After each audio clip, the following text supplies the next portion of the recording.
Hi, and welcome to Unapologetically Reborn. My name is Alicia Lynch.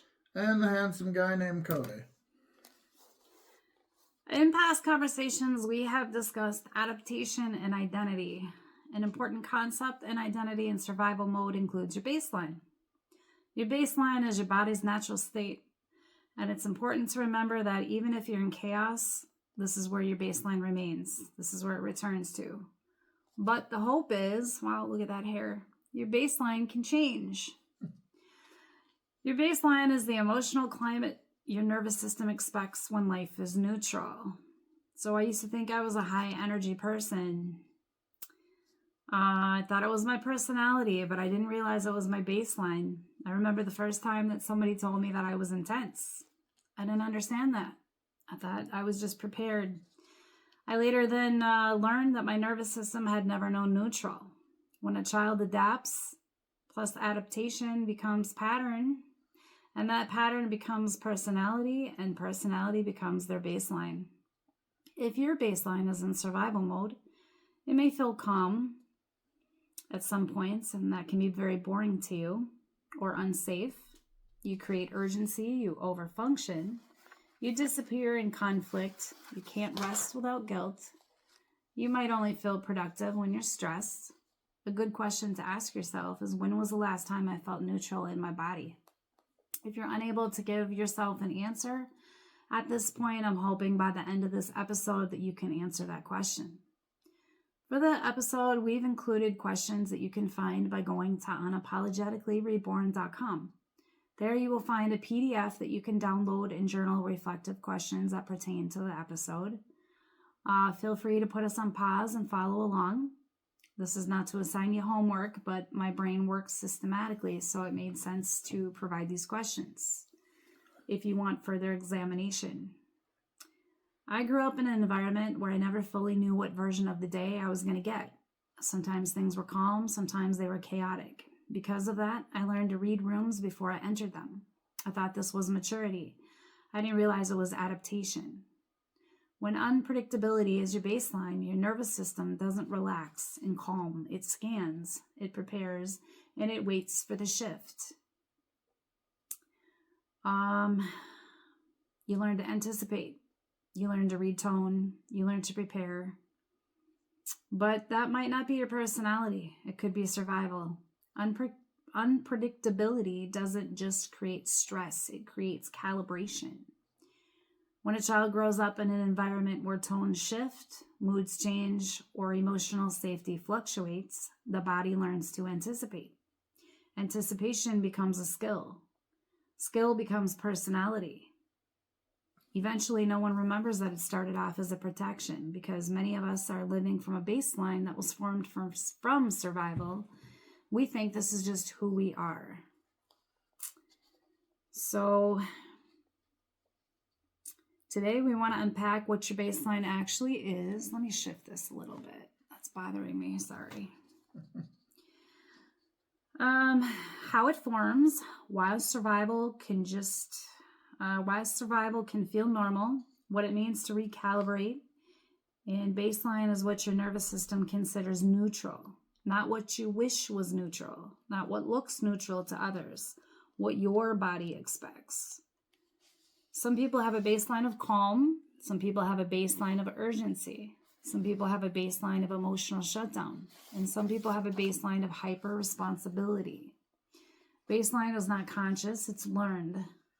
So let's take a little look at different baselines. You're still not in the frame. That's bugging me. There we go. That's a little bit better. All right. Urgency baseline. An urgency baseline can feel you feel rushed even when you have time. You hate to waste time. You escalate to goals quickly. Feel uneasy after accomplishing something. Need forward motion to feel safe. Vigilant baseline. It scans tone and environment constantly. Reads emotional temperature. Anticipates conflict. Struggles to fully relax. An overfunctioning baseline, you take responsibility quickly, struggle to delegate, feel safer being the capable one. associate work with usefulness. A shutdown baseline withdraws during conflict, numbs under stress, struggles with emotional access, feels safer detached.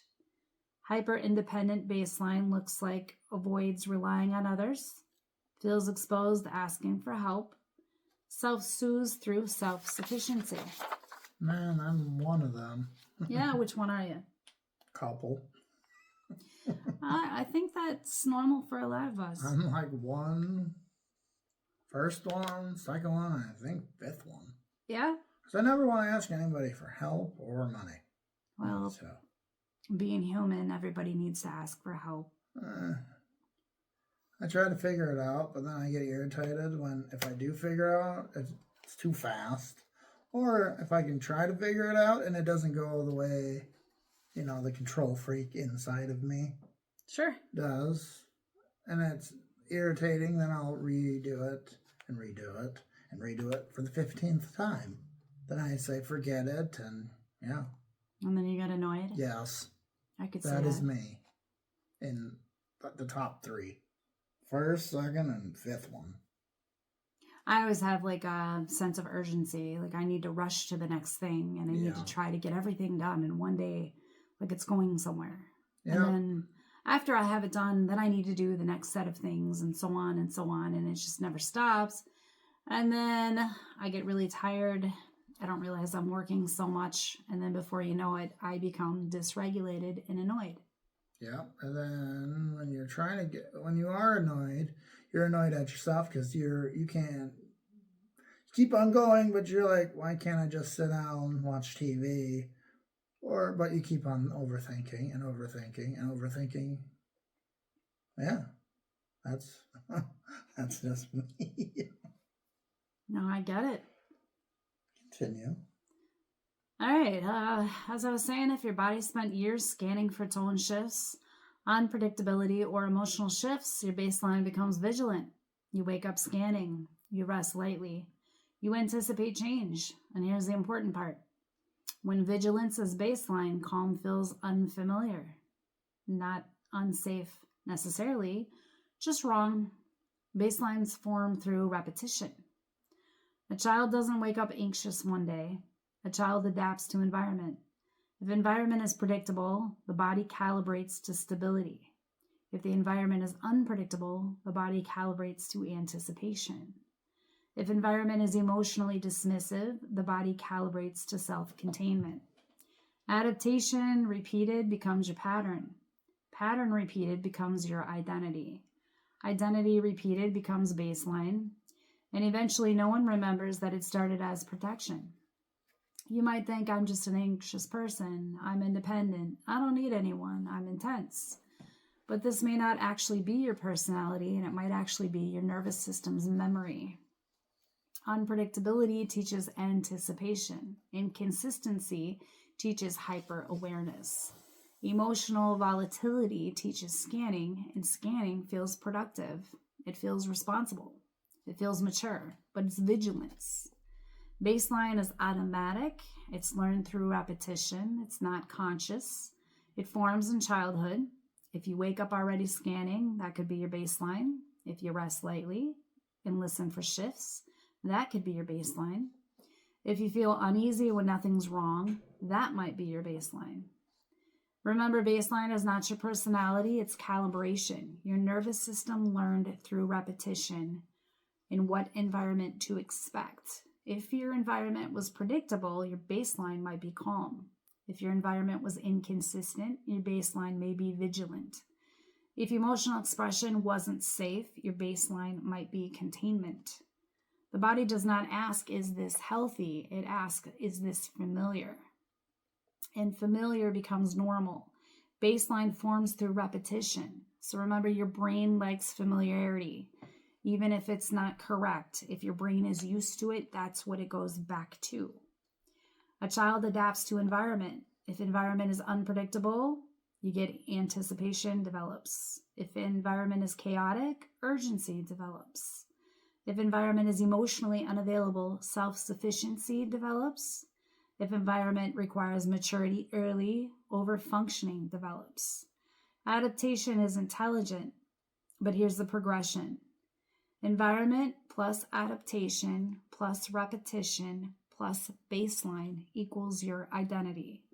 When adaptation repeats long enough, the nervous system stops labeling it as adaptation. It becomes who I am. I'm just anxious. I'm just independent. I work best under pressure.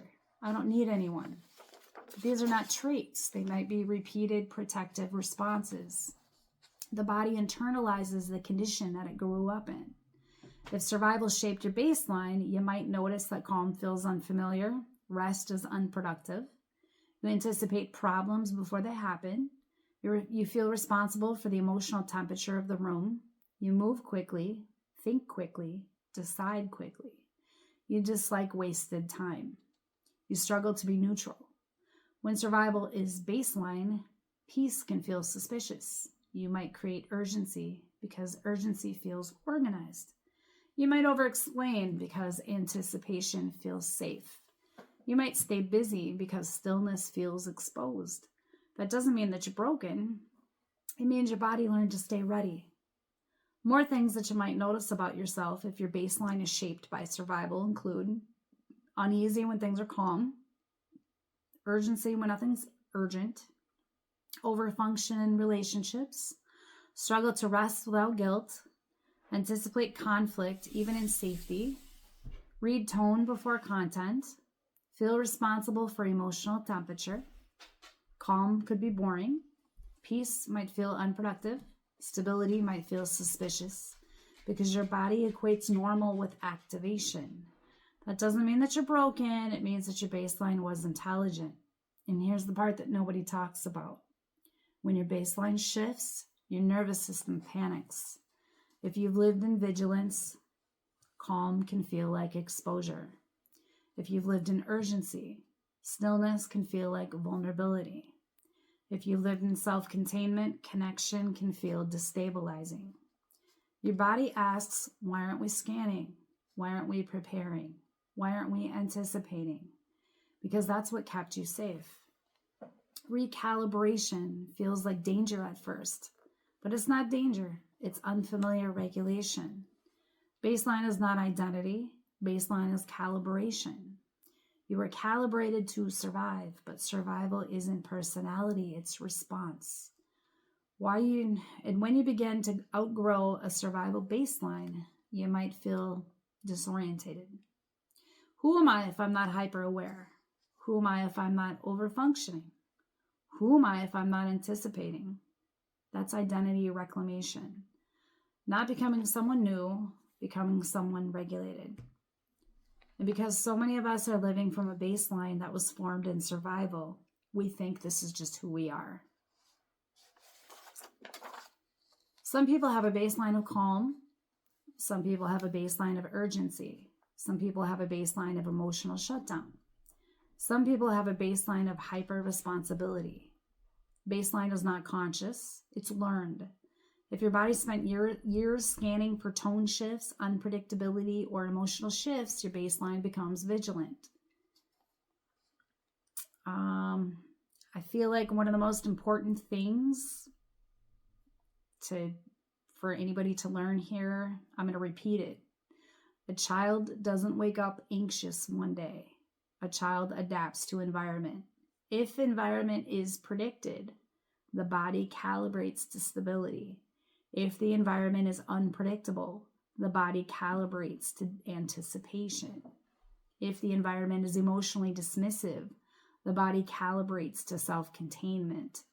Adaptation repeated becomes your pattern. Pattern repeated becomes your identity. Identity repeated becomes your baseline. And eventually, no one remembers that it started off as protection. We just think, I don't need anyone. I'm intense. This is my personality. Entertain me for a minute and let me explain unpredictability and how it teaches anticipation. So inconsistency teaches hyper-awareness. Emotional volatility teaches scanning. Scanning feels productive. It feels responsible. It feels mature. Environment and adaptation plus repetition equals baseline. If a child grows up with unpredictability, the body learns anticipation. Chaos, they learn urgency. Emotional dismissal, they learn self-containment. High responsibility, they learn to overfunction. Inconsistent connection, they learn vigilance. Emotional overwhelm, the body learns how to shut down. Adaptation is intelligent, but the problem is not the adaptation. The problem is when the adaptation becomes the identity. When repeated often enough, survival strategies stop feeling like strategies. They start to feel like personality. And this is where it gets complicated. When baseline becomes identity, questioning it feels destabilizing. If you've always been the responsible one, who are you without hyper-responsibility? If you've always been the independent one, who are you without self-containment? If you've always been intense, who are you without urgency? Survival strategies are efficient, but they're not necessarily essence. When you begin regulating, you feel disorientated because the identity built around adaptation begins to soften. That doesn't mean that you're losing yourself. It means that you're differentiating yourself from what you had to be. Reclaiming baseline does not mean erasing survival. It means expanding capacity. If vigilance was your baseline, you introduce calm in micro doses. If urgency was your baseline, you tolerate stillness briefly. If self-containment was baseline, you practice safe expression gradually. Regulation must come before identity is discovered, because when the nervous system is dysregulated, your behavior is protective. When the nervous system stabilizes, your behavior becomes expressive. You cannot meet your authentic self when you're bracing. You meet yourself when you're not defending. Recalibration feels unfamiliar at first. Unfamiliar is not dangerous, it's new. If someone operates in adaptation and begins to regulate themselves, how do they discover who they truly are, you ask? All right, well, here's how we do this. Identity emerges in the absence of urgency, and here's how it happens. Regulation reduces reactivity. Reduced reactivity creates space. Space allows curiosity. Curiosity reveals preference. Preference reveals identity. When you're not scanning, you notice what you can enjoy. When you're not overfunctioning, you notice what you desire. When you're not anticipating, you notice what you value. Your authentic self is not dramatic, it's subtle. It shows up as what you gravitate toward without pressure. What you think about when you're calm. What feels interesting without urgency. What feels aligned without proving. Many people mistake survival traits for identity because survival's loud. Authenticity is quiet. You don't discover yourself through intensity. You discover yourself through regulation. That is why learning about emotional dysregulation or survival mode is so important. And to be honest, yeah, it's a boring topic. However, your baseline is basically everything in your life. Let me give you some examples. Relationships. If chaos is baseline, calm partners feel boring. If unpredictability is baseline, stability feels suspicious. If shutdown is baseline, intimacy feels overwhelming. Let's look at time perception. If urgency is baseline, time feels scarce even when it isn't. Rest feels unproductive. Pause feels dangerous. Success tolerance. If survival is baseline, success can feel destabilizing. Calm can feel threatening. Peace can feel unfamiliar. Rest capacity. If vigilance is baseline, deep rest is difficult. Sleep may be fragmented. The body resists surrender. Baseline quietly shapes everything. Please try to remember that your baseline is not your identity. Baseline is calibration. Identity emerges from preference. But if survival's loud, preference becomes hard to hear. When you live in chronic adaptation, you may not know who you are without urgency, responsibility, or vigilance. That doesn't mean you don't have a self. It means your self has been filtered through survival. You are not your baseline. You are the one operating within it. You do not erase baseline, you expand its range. If vigilance was normal, you introduce yourself calm gradually. If urgency was normal, you tolerate stillness briefly. If shutdown was normal, you practice safe engagement slowly. Recalibration is unfamiliar. It's not dangerous. Before you try to change your life, ask yourself, what does my body consider normal?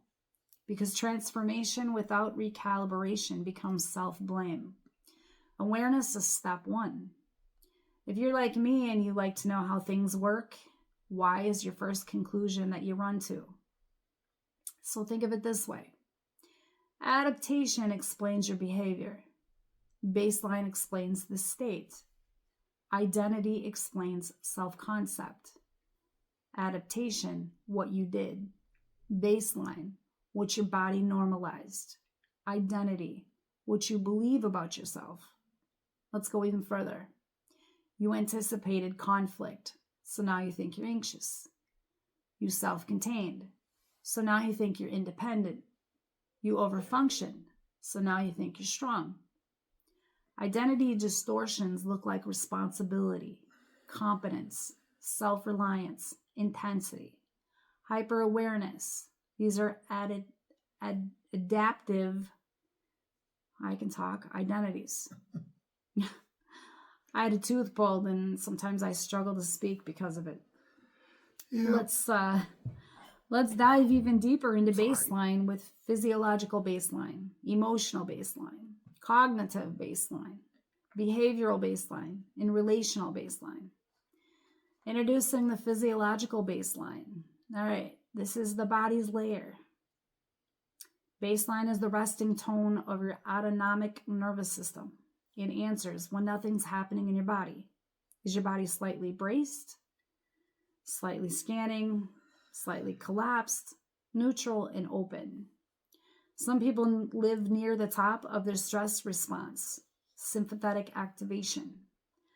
Do you have elevated muscle tone, shallow breathing, quick reaction, fast thinking?